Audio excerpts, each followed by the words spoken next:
SC వర్గీకరణ అంశంపై దేశ అత్యున్నత న్యాయస్థానం సుప్రీంకోర్టు ఇచ్చిన తీర్పు చారిత్రాత్మకమని బీజేపీ గాజువాక కన్వీనర్ కరణంరెడ్డి నరసింగారావు అన్నారు. కోర్టు తీర్పిచ్చిన నేపథ్యంలో పాత కర్ణవాణిపాలెం పార్టీ కార్యాలయం వద్ద కూటమి ఎంఆర్పీఎస్ నేతలతో కలిసి సమావేశం ఏర్పాటు చేశారు.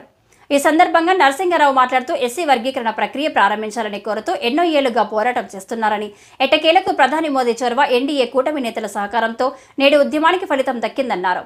రిజర్వేషన్ల ఉపవర్గీకరణ రాష్ట్ర ప్రభుత్వాలు చేసుకోవచ్చునని సుప్రీంకోర్టు తీర్పు వెలువరించిందని పేర్కొన్నారు.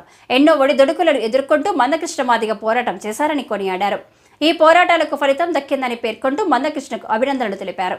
ఈ కార్యక్రమంలో విశాఖ ఎంఎస్పీ అధ్యక్షులు Kinthadi Rajasekhar Madiga, BJP SC Morcha Uttarandhra incharge Mulakalapalli Prakash, Mulakalapalli Eswararao, Pentarao, Vamsi, Nageswararao, Ranga నాయకులు ప్రశాంత కుమారి, అనిల్ కుమార్, రామస్వామి తదితరులు పాల్గొన్నారు.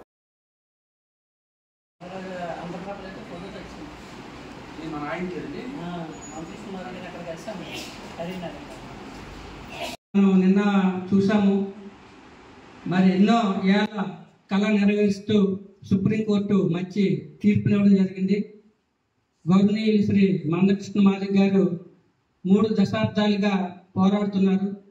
రాష్ట్రంలో ఉన్నటువంటి 2 తెలుగు రాష్ట్రాల్లో ఉన్నటువంటి మాదిగ కులంతో పాటు మరో 30 ఉపకులాలకి లబ్ధి చేకూరే విధంగా ఎస్సీ వర్గీకరణ జరగాలని ఆయన పోరాటం చేస్తున్నారు. మనందరికీ తెలిసిన విషయమే.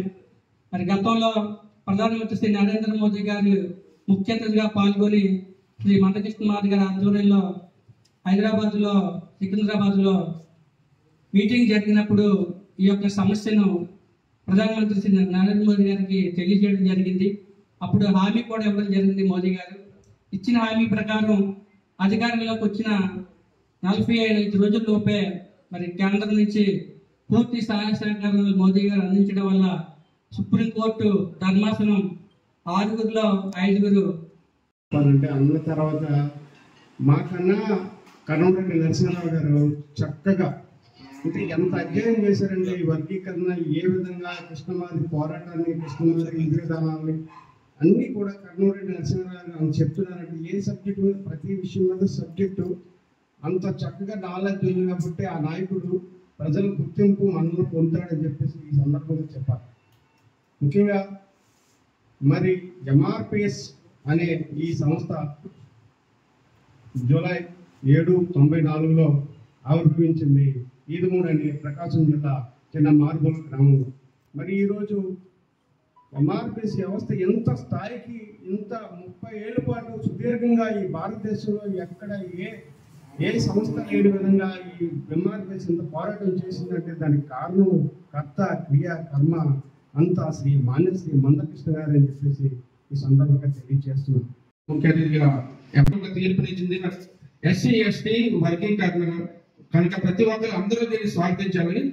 ఎందుకంటే పోరాట యోధుడు మందకృష్ణ మాదిగ మామూలు పోరాటం కదా అయింది. ఈ రోజు మనకి ఆరోగ్యశ్రీ వచ్చిందంటే కారణం ఆ రోజు రాజశేఖర రెడ్డి అగనిస్ట్ గా ఆయన పోరాటం వల్ల అప్పుడు ఆరోగ్యశ్రీ అనేది వచ్చింది.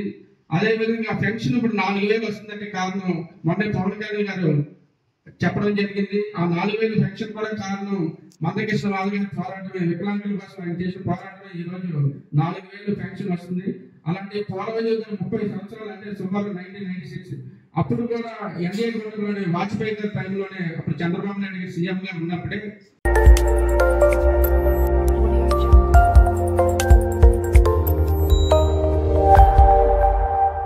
Audio Jungle.